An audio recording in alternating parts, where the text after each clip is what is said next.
Hi guys, morning. Once again, good morning, Dino TV. So after naming mag family Zumba workout, so naghanap kami ngayon, maghanap kami ngayon ng mga kainan. So nabait ko sa vlog, ako sa to siram na kaunan pa yan sa sentro Nabwa, Baylon Taraw, Kinsari ani.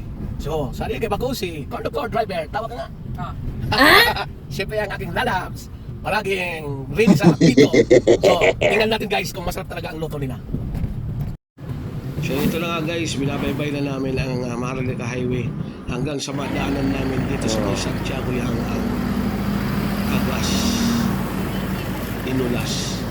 Kuha, ano to lang kinalas with egg, tapos Batangas Goto sa kanto ang hot silog.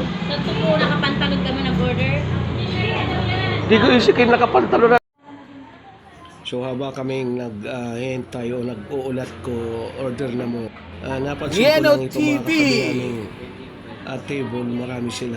Sila pala ay galing sa Laguna, so papunta silang Albay. Yung iba naman, yung doon sa kabilang table naman, galing silang Quezon papuntang Albay. At napansin ko rin na mayroon silang Petromax pero pinag-modified na nila.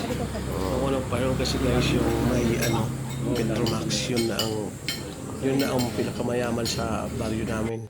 So inabot na sa order na mo guys, kainin muna tayo. Siya nga pala guys, hindi pala Kagas Inulas, kung hindi Kagas Kinalas dito sa may Santiago yang Nabwa Camarisor. So thank you for viewing!